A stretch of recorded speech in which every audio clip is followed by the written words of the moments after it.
రాష్ట్రంలో కూటమి ప్రభుత్వం అధికారంలోకి వచ్చాక అభివృద్ధి లేదు, సంక్షేమం లేదని మాజీ మంత్రి అనిల్ కుమార్ యాదవ్ అన్నారు. నెల్లూరు వైసీపీ జిల్లా పార్టీ కార్యాలయంలో మాజీ మంత్రి అనిల్ కుమార్ యాదవ్ మీడియా సమావేశం నిర్వహించారు. ఈ సందర్భంగా ఆయన మరోసారి నెల్లూరు ఎంపీ వేమిరెడ్డి ప్రభాకర్ రెడ్డిపై సైదాపురంలో మైనింగ్ లో జరుగుతున్న అక్రమాలపై మాట్లాడారు. లీజులు ముగిసిన మైన్లు ప్రభుత్వం బోర్డులు పెట్టి అక్రమ మైన్లపై నేడు మాట్లాడింది తప్పని నిరూపిస్తే వేమిరెడ్డికి క్షమాపణలు చెప్పి నా మాటల్ని నేను వెనక్కి తీసుకుంటానని అనిల్ కుమార్ యాదవ్ సవాల్ విసిరారు. ఈరోజు ఈ రాష్ట్రంలో కూటమి ప్రభుత్వం వచ్చిన తర్వాత సంక్షేమం లేదు, అభివృద్ధి లేదు. కేవలం ఈ రాష్ట్ర ప్రజలందరూ కూడా చూస్తూ ఉన్నారు ఒక కక్ష రాజకీయాలు. ఎక్కడంటే అక్కడ నోరెత్తితే అరెస్టులు, ఏదో విధంగా ప్రతిపక్ష పార్టీ మీద కేసులు వేసో ఏదో రకంగా ఇబ్బంది గురి చేసేదో రాజకీయ కక్షలు ఇప్పుడు దాకా రాజకీయాల్లో చూసాం. కానీ మొట్టమొదటిసారి అధికారులను కూడా ఒక డీజీ ర్యాంక్ అధికారి, పోలీస్ అధికారి, మాజీ ఐఏఎస్ని వీళ్ళందరినీ కూడా ఏదో రకంగా కేసుల్లో ఇరికిచ్చి ఒక కక్ష రాజకీయాలు మొట్టమొదటిసారి భారతదేశంలో ఎక్కడా లేని విధంగా ఈ రాష్ట్రంలో మనందరం కూడా కక్ష రాజకీయాలు చూస్తూ ఉన్నాం. ఈరోజు పోలీసులు కానీ ఒక డీజీ ర్యాంక్ అధికారులు ఎవరైనా విచారణ చేపట్టాలన్నా కూడా రేపు ఇంకో ప్రభుత్వం వస్తే ఈ విధంగా కేసులు పెట్టచ్చు, ఈ విధంగా అధికారులు మనం భయభ్రాంతులు చేయొచ్చు, ఈ విధంగా అధికారులు మనం ఇది చేయొచ్చు అనే విధంగా హరాస్ చేయటం, ఐపీఎస్ ఐఏఎస్లు అనే తేడా లేకుండా ఈరోజు ఈ రాష్ట్రంలో మనందరం కూడా చూస్తూ ఉన్నాం. ప్రజలందరూ కూడా ఖచ్చితంగా కూడా ఏ విధంగా ఈరోజు రాజకీయ నాయకులకు పరిమితమైన ఏ రోజు అధికారుల దాకా కూడా ఈరోజు వేధింపులు, కక్ష రాజకీయాలు జరుగుతున్నాయనేది కూడా ఈ రాష్ట్రంలో అన్నీ కూడా మనందరం కూడా చూస్తూ ఉన్నాం. ఎక్కడా కూడా అన్ని బేస్లెస్ అలిగేషన్స్ వేసి ఏది కూడా ఒక ప్రాపర్ అలిగేషన్ లేకుండా, ఎక్కడా కూడా ఒక ప్రాపర్ అథెంటికేటెడ్ ఎవిడెన్స్ అన్నీ లేకుండా ఈరోజు రాష్ట్రంలో అందరూ కూడా చూస్తూ ఉన్నాం. ప్రజలందరూ కూడా ఈరోజు ఇప్పటికే ఎందుకు అధికారం ఇచ్చాం వీళ్ళకి, కేవలం కక్ష రాజకీయాల కోసమేనా, రెడ్ బుక్ రాజ్యాంగం కోసమా ప్రజలందరూ కూడా ఆలోచన చేస్తూ ఉన్నారు. ఈరోజు ఒక పక్కేమో అక్కడేమో గతంలో ఇలా జరిగింది అలా జరిగింది అని చెప్పి కక్ష రాజకీయాలు చేస్తూ ఉన్నారు. గతంలో నేను 2 వారాల క్రితం నెల్లూరులో ఒక ప్రెస్ మీట్ పెట్టి ముఖ్యంగా నెల్లూరు జిల్లాలో మైనింగ్ సంబంధించి ఎంతమంది ఇబ్బంది పడుతున్నారు, బేసిక్గా ఎన్ని వేల మంది ఉపాధి కోల్పోయారు, ఎన్ని వేల కుటుంబాలు రోడ్ల మీద పడిపోయినాయి, ఎవరి ఆశ వల్ల ఎవరి దురాశ వల్ల ఇదంతా జరుగుతుంది అనేది అదే మా నాయకుల మీదకి వచ్చే తలకే సంబంధం లేని ఒక కేసు పెట్టారు. ఈ విధంగా చేస్తున్న వాళ్ళ మీద మీరు ఎందుకు కేసులు పెట్టకూడదు అని చెప్పి మాట్లాడటం జరిగింది. ఆ రోజు కొన్ని ఆధారాలు కూడా ఎవరు కంపెనీ పెట్టారు, ఏ కంపెనీ చేస్తుంది అన్నీ కూడా ఆ రోజు చెప్పడం కూడా జరిగింది. ఆ రోజు నేను చెప్పిన తర్వాత కొంతమంది ప్రెస్ మీట్ పెట్టారు. తర్వాత ప్రెస్ మీట్ పెట్టి నేను వారం రోజుల లోపల మీరు కానీ ఎన్ని కానీ లేకపోతే మళ్ళీ కూడా నేను ముందుకు వస్తానని చెప్పాను. 2 వారాల తర్వాత 14 రోజుల తర్వాత ఈరోజు మళ్ళీ నేను ప్రెస్ మీట్ పెడతా ఉన్నాను. కనీసం నేను చెప్పిన తర్వాత అయినా ఎంతో కొంత చలనం వచ్చి కనీసం మానవీయ కోణంలో, సరే వాళ్ళు సిండికేట్ నడుపుతున్నారా, కార్టెల్ నడుపుతారా, ఇవన్నీ పక్కన పెడితే కొన్ని వేల కుటుంబాలు రోడ్ల మీద పడుతున్నాయి, వాళ్ళ ఉపాధి కోల్పోతున్నారు, వాళ్ళు ఇబ్బందులకు గురవుతున్నారన్న మానవీయ కోణంలో అయినా ఒక ఆలోచన చేస్తారని అంటే కనీసం ఒక్క అడుగు కూడా ముందుకు వేసిన దాఖలాలు లేవు. ఈరోజు ప్రజలందరికీ కూడా ఒకటే చెప్పదలుచుకున్నాను, ఏది చెప్పినా కూడా ఆధారాలతో, మొన్న చెప్పిన ఆధారాలు ఈరోజు చూపించున్నా కూడా మొన్న చెప్పిన దానికి ఎక్కడా కూడా స్పష్టమైన వివరణ అయితే రాలా. అంటే నేను చెప్పిన వ్యక్తి ఆయన దైవాంశ సంభూతుడు, ఆయన మీదే ఉన్న మాట్లాడితే ఆయన ఎప్పుడూ ప్రెస్ మాట్లాడు కాబట్టి ఆయన తరపున వకాల్తా పుచ్చుకునే వాళ్ళు వేద రవిచంద్ర గారు ప్రెస్ మీట్ పెట్టుకొని మాట్లాడారు. ఆయనైనా ఈసారి మళ్ళీ ఆయనే మాట్లాడతాడా, లేకపోతే ఆ దైవాంశ సంభూతుడే మాట్లాడతాడా?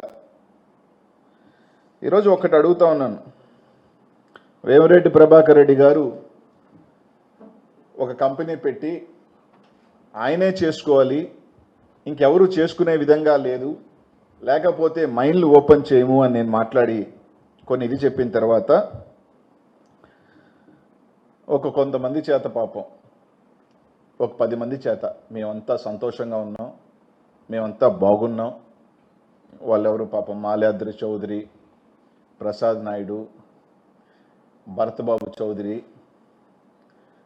ఇంకొక కిషోర్ చౌదరి, వీళ్ళందరి చేత ఒక ప్రెస్ మీట్ పెట్టి చెప్పారు. సరే వాళ్ళ గురించి కూడా నేను చెప్పగలను అనుకో లైట్గా. వాళ్ళ విధంగా ఆ భరతబాబు అనే ఆయనకి దాదాపు ఆయన మైన్ ఓపెన్ చేశారు, ఆయనకు 10 కోట్ల ఫైన్ ఉంది. నేను పోయినసారి కూడా చెప్పాను, మీరు మైన్లు ఓపెన్ చేసిన వాళ్ళు ఎవరు అంటే ఫైన్లు ఉన్న వాళ్ళు మీదే ఓపెన్ చేశారు, ఫైన్ లేని వాళ్ళు మాత్రం ఎందుకు ఓపెన్ చేయలేదు అని అడిగాను. దానికి ఇప్పుడు సమాధానం లేదు. ఆయన భరతబాబుకి ఈ మైన్ ఓపెన్ చేశారు, ఈ మైన్కి సంబంధించి 7 కోట్ల ఫైన్ ఉంది. ఇంకొక ఆయన మాట్లాడాడు, మాలాద్రి గారు అనుకుంటా, గత ప్రభుత్వంలో ఫైన్లు వేసిందని. గత ప్రభుత్వంలో వేయలే ఆయన వరకు, ఆయన ఈ ప్రభుత్వంలో వేసారు ఫైన్లు. ఆయన చెప్పుకున్న వాళ్ళ ప్రభుత్వంలో వేసారు. జూన్ 6వ తారీఖున దాదాపు 30,000 టన్నులు ఇల్లీగల్గా ఎత్తాడని ఆ మాలాద్రి గారి మీద 3 కోట్ల రూపాయల ఫైను ఈ ప్రభుత్వంలో వేశారు. ఆయన మైండ్లో ఓపెన్ చేశారు. ఈరోజు మాట్లాడిన వాళ్ళందరూ కూడా పాపం సరే వాళ్ళు పొట్టకొట్టు కోసమో వాళ్ళని ఇబ్బందిని పెట్టను, కానీ అనేక కారణాలు వాళ్ళు మాట్లాడుండొచ్చు. దాదాపు 180 మైన్లు ఉన్నాయి నెల్లూరు జిల్లాలో. 180 మైన్స్ ఉన్నాయి.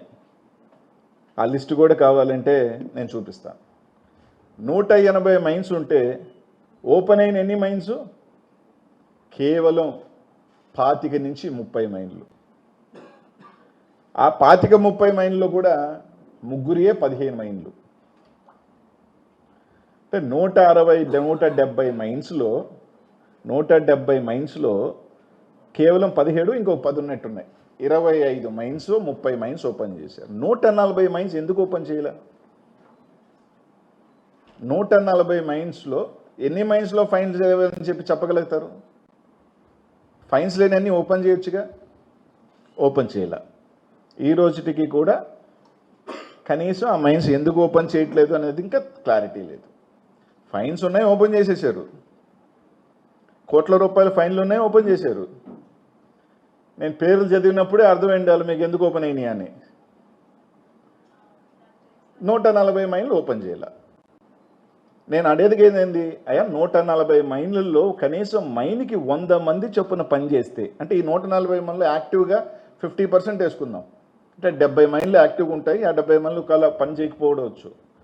70 మైన్లో కనీసం ఒక 100 మంది పని చేసినా 7,000 మంది కుటుంబాలు పని కోల్పోయినారు, రాయి కొట్టే పని పోయినారు. ఇంతమంది ఉపాధి కోల్పోతున్నారు, సంవత్సరం నుంచి రోడ్ల మీద పడ్డారు అన్నది మేము చెప్పేది. మీరు కార్టెల్ నడుపుకుంటారా, మీరు 20% కమిషన్ తీసుకుంటారా, వాళ్ళ దగ్గర 30% తీసుకుంటారా, అది తర్వాత సంగతి. అదే మీరు ఎంత తీసుకుంటారా ఏందనే దాని గురించి నేను పెద్దగా మాట్లాడను. కానీ ఇన్ని వేల కుటుంబాలు రోడ్ల మీద పడిపోతున్నాయి, పని లేకుండా పోతుంది. ఒక పక్కేమో మీకు పథకాలు ఇచ్చేదానికి డబ్బులు లేవంటున్నారు. ఈరోజు చూశాను చంద్రబాబు నాయుడు గారు స్టేట్మెంట్ ఇచ్చారు, ఏదైతే మహిళలకి 1,500 ఇస్తా ఉంటున్నారో నా దగ్గర డబ్బులు లేవు, మేము ఇవ్వలేమని చెప్పారు. ఈరోజు మీరు దాదాపు 400 నుంచి 500 కోట్ల రూపాయలు కేవలం ఇక్కడి నుంచే మీరు డబ్బులు కోల్పోతున్నారు. కారణం కనీసం అవన్నీ ఓపెన్ చేస్తే ఇంకొక 10,000 టన్నులు పోతాయి. 10,000 టన్నులు అంటే ఒక 200 కోట్ల రూపాయలు అన్ని రకాల జిఎస్టీ రూపంలో కానీ అనేక రూపాయలు డబ్బులు వస్తాయి. అవి కలెక్ట్ చేయరు. ఈరోజు కేవలం ఒక వ్యక్తి దురాశ వల్ల, ఒక వ్యక్తే చెయ్యాలి అన్న ఒక ఆశ వల్ల ఇంతమంది బలైపోవటం వాస్తవం కాదా అని అడుగుతా ఉన్నా. మా రవిచంద్రాన్ని అడిగాడు, చెప్పాడు కంపెనీ పెట్టుకోవటం తప్పు. కంపెనీ పెట్టుకోవటం తప్పులేదు, కంపెనీ పెట్టుకోవటం తప్పులేదు. కానీ తనే చేయాలని ఇంకెవరూ చేయకూడదని ఈరోజు ఒక మాట అన్నారు. ఎక్స్పోర్టర్ లిస్ట్ది, ఎక్స్పోర్టర్స్ 260 మంది ఎక్స్పోర్టర్లు ఉన్నారబ్బా. 260 exporters of quads and feldspar ఉన్నారు. సరే నేను చెప్పేది ఒకవేళ దాంట్లో 30% యాక్టివ్గా చేస్తున్నా కూడా ఒక 50 మంది ఉంటారుగా. ఈరోజు ఆ 50 మంది నుంచి ఎంతమంది అయ్యారు? ఒక్కరు. 50 మంది ఎక్స్పోర్టర్లు 260. నేను అనేది ఒక 50 మంది అనుకుందాం కూడా. 50 మంది చేయాల్సిన ఎక్స్పోర్టర్స్ ఈరోజు ఎంతమంది అయ్యారు? ఒక్కరు. కేవలం ఒకే ఒక్కరు. ఆ ఒక్కరెవరు? దానికి అది తప్పు అంటున్నా నేను. అది తప్పు. అలా కాకుండా ఈరోజు మరీ దారుణం. సార్ నా మైన్ ఓపెన్ చేయండి అంటే మీ బయ్యర్ ఎవరు? చైనాలో బయ్యర్ డీటెయిల్స్ మాకు ఇవ్వండి. మీ చైనాలో బయ్యర్ డీటెయిల్స్ మాకు ఇస్తే మా ద్వారా పంపుకోవాలా? ఇవన్నీ జరుగుతున్నాయి, వాస్తవం కాదని అడుగుతా ఉన్నా. ఇవన్నీ నేను చెప్పేది కాదు, నేరుగా మీరు ఎవరైనా మైన్ ఓనర్లు అడిగినా ఇంతమంది మీ మైన్లు ఎందుకు ఓపెన్ అవ్వట్లేదన్నా కూడా చెప్తారు. 200 చిల్లర ఎక్స్పోర్టర్స్ నుంచి ఈరోజు కేవలం ఒకే ఒక ఎక్స్పోర్టర్ అయ్యాడు. ఈ విధంగా అసలు తీరా అసలు ఎందుకు ఇది జరుగుతుంది? నాకు కూడా అనుమానం వచ్చింది. చాలా పెద్ద మనిషి, ఒక పెద్ద మనిషి 100 కోట్లు వస్తున్నాయి బయటంతా అని చెప్పుకుంటున్నారే, ఇంత దానికి ఎందుకు వచ్చాడబ్బా అనేది మీలాగే చాలామందిలాగే నాకు కూడా ఒక అనుమానం ఉంది. కానీ తీరా మొత్తం ఎతికిన తర్వాత ఇప్పుడు విపిఆర్ అనేవాళ్ళు పెద్ద మైనింగ్ కంపెనీ, విపిఆర్ అనేవాళ్ళు 100 కోట్లు 1000 కోట్లు కంపెనీ అని అందరు చెప్తారు, రైట్? ఆయన పెట్టిన కంపెనీ ఏంటి? Exporting company. అంత స్థాయి మైనింగ్ చేసే కంపెనీ. మీరు అందరూ ఆలోచన చేయండి, ఒక 10,000 టన్నులు చేస్తే ఒక 5,000 కమిషన్ వస్తే ఎంత వస్తుంది? నెలకి 5 కోట్లు వస్తుంది. ఈ 5 కోట్ల కోసం ఇన్ని వేల మందిని, ఇన్ని వందల కంపెనీల్ని ఇబ్బంది పెట్టి ఆ 5 కోట్ల కోసం పనిచేస్తున్నాడా? ఒకసారి ఆలోచన చేయండి. అందరూ ఆ 5 కోట్ల కోసమే పనిచేస్తున్నాడా? 100 కోట్లు ఉన్నాయన ఆయనకి ఎట్టయినా సరే ఆయన పెద్ద దానకరుడు అని చెప్పి ఆయన ఫ్యాక్టరీ పెడతా అన్నారు. సరే అదేనా రవీణ గారు ఎప్పుడు పెడతాడు? ఎప్పుడు ఓపెన్ చేస్తారు ఫ్యాక్టరీ? ఇప్పుడు మెటీరియల్ మీరు తీసుకెళ్తుంది చైనాలో ఓపెన్ చేస్తారా? నెల్లూరులో ఓపెన్ చేస్తారా? అసలు ఎప్పుడు శంకుస్థాపన చేస్తారు? ఎప్పుడు ఓపెన్ చేస్తారన్నది క్లారిటీ ఉందా?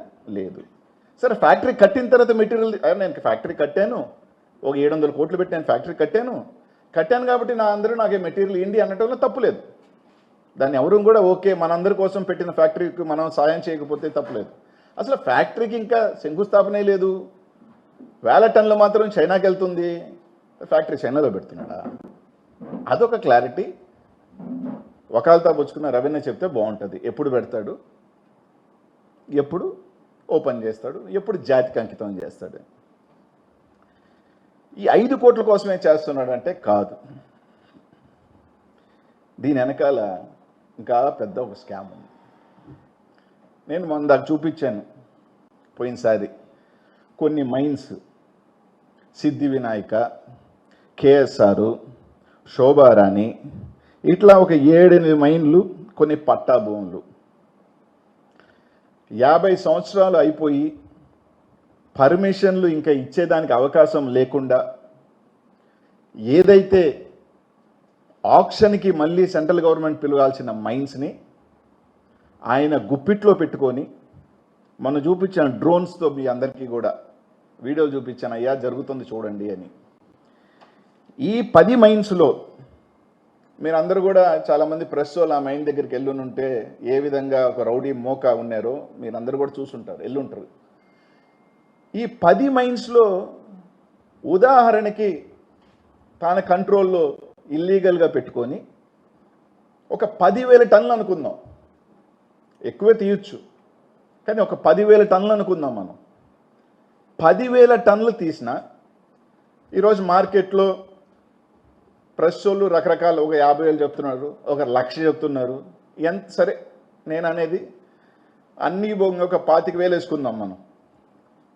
10,000 టన్నులు 25,000 అంటే ఎంత వస్తుంది? 25 కోట్లు. 10 నెలలకి 250 కోట్లు. 4 సంవత్సరాలకి 1000 కోట్లు. ఖర్చు ఎంత? మహా అంటే 4 హిటాచీలు, 10 టిప్పర్లు. అవి కూడా సైదాపురంలో ఫోటోలు ఉన్నాయి, కానీ కోల్ బొగ్గు గనుల్లో వాడుతున్న టిప్పర్లు తిరుగుతున్నాయి సైదాపురంలో కొత్తవి. సైదాపురంలో మీరెలా తీసుకోవచ్చు, మామూలుగా 200s వాడతారు హిటాచీలు, 300లు అంటే ఎక్కువ లోడ్ ఎత్తేదానికి ఎక్కువ లోడ్ తీసే హిటాచీలు దిగున్నాయి. మైనులు లేవు, కానీ ఈ మిషనరీ ఎందుకు? నీకు మైనే లేనప్పుడు ఇంత పెద్ద మిషనరీస్ ఎందుకు దిగున్నాయి? అంటే 1000 కోట్ల రూపాయలు మీ పెట్టుబడి ఎంత? మహా అంటే 5 కోట్ల రూపాయల పెట్టుబడి. ఆయన 5 కోట్ల రూపాయలకి ఇంతమందిని ఇబ్బంది పెట్టి, ఒక కంపెనీ పెట్టి, ఇన్ని వేల మందిని, ఇంత మైన్ ఓనర్ని, ఇంతమంది ఎక్స్పోర్టర్ని, ఇన్ని వేల మంది జనాలు ఇబ్బంది పడుతూ 5 కోట్ల కోసం పెడుతున్న వ్యక్తి 5 కోట్లతో 1000 కోట్ల రూపాయలు ఆయనకి ఏమన్నా చేయదంటారా? ఉదాహరణకి జార్ఖండ్ ఆ ఏరియాలో పనిచేస్తున్నారని చెప్తున్నారు. సరే, నాకు తెలియదు అనుకోండి, బట్ రఫ్గా వేసుకున్నాం. నాకు తెలిసి ఒక 40 లక్షల టన్నులు తీసుకుని ఉంటాడేమో, ఎందుకంటే ఆయన రైజింగ్ కాంట్రాక్ట్ అని అంటారు. 40 లక్షల టన్నులు తీస్తుంటాడు అనుకుందాం అన్న. సరే, 40 కూడా కాదన్నా, అంచనాకు మించి చెప్తున్నాను, 1 కోటి టన్నులు తీసాడు అనుకుందాం నెలకి. మహా అంటే ఒక 20 రూపాయల ఆదాయం వస్తుంది. దట్ ఈస్ మ్యాక్సిమం, అంతకన్నా ఎక్కువ రాదు. ఎంత? 20 కోట్లు. దానికి పెట్టుబడి ఎంత? కనీసం ఒక 400 కోట్ల రూపాయల మిషనరీ నువ్వు అక్కడ డంప్ చేసి ఒక 1000 మంది రాత్రింబొగులు పనిచేస్తే ఆ ఆదాయం ఒకటి వస్తుంది. ఇక్కడ కేవలం ఒక 5 కోట్ల రూపాయలతో. సరే, ఇవన్నీ నేను చెప్పింది అబద్ధమే అనుకుందాం. అనిల్ కుమార్ యాదవ్ ఒక వేస్లెస్ అలిగేషన్ తీసుకొచ్చాడు. ఈ మైన్స్ అన్నీ ఆయనకి సంబంధించినవి కాదు, ఆయనకి సంబంధమే లేదు, ఆయనకి దీంట్లో ప్రమేయమే లేదు, ఆయన సత్యహరిశ్చంద్రుడు, ఆయన ఉత్తముడు. అనిల్ కుమార్ యాదవ్ ఒక వేస్లెస్ అలిగేషన్సే చేస్తున్నాడు అని కూడా అనుకుందాం. నేను ఆయన ఎంపీ గారుగా ఉన్నారు, ఆయన వకాలతా పుచ్చుకున్న రవిచంద్ర గారు ఎమ్మెల్సీగా ఉన్నారు. అన్న, ఇవన్నీ 50 సంవత్సరాలు దాటిన మైన్స్, గవర్నమెంట్ హ్యాండ్ ఓవర్ చేసుకోవాల్సిన భూములు. మీరు అనుకుంటే వారం రోజుల లోపల దానికి సర్వే కట్టి ఆ భూముల్లో ఇది గవర్నమెంట్ ల్యాండ్ అని చెప్పి మీరు బోర్డు పెట్టచ్చు. మీరు కాదు, ఆయనకి ప్రమేయం లేదు, సిద్ధి వినాయక్ అయితే గవర్నమెంట్కి హ్యాండ్ ఓవర్ చేసి లెటర్ కూడా ఇచ్చేశారు. మీ కాదు, ఈ భూములు మాకు సంబంధం లేదు అనుకుంటే ఇంకొక 2 వారాలు టైం తీసుకొనైనా అక్కడ బోర్డు పెట్టించండి. సుప్రీంకోర్టు మన శుక్రవారం ఒక ఆర్డర్ ఇచ్చింది. పాపం,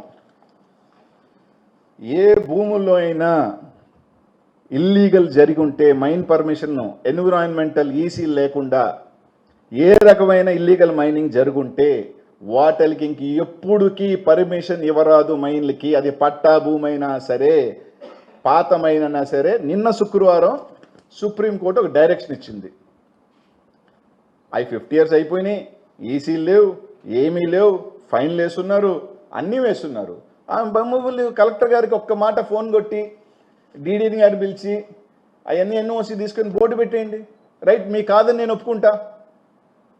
ఆ విషయంలో, ఎక్స్పోర్ట్ విషయంలో కాకపోయినా ఆ భూముల విషయంలో మీకు ప్రమేయం లేదు, నేను చెప్పింది తప్పు అలిగేషన్ అని చెప్పి నేను వెనక్కి తీసుకొని ఆ విషయంలో ప్రభాకర్ రెడ్డి గారికి నేను క్షమాపణ చెప్తా.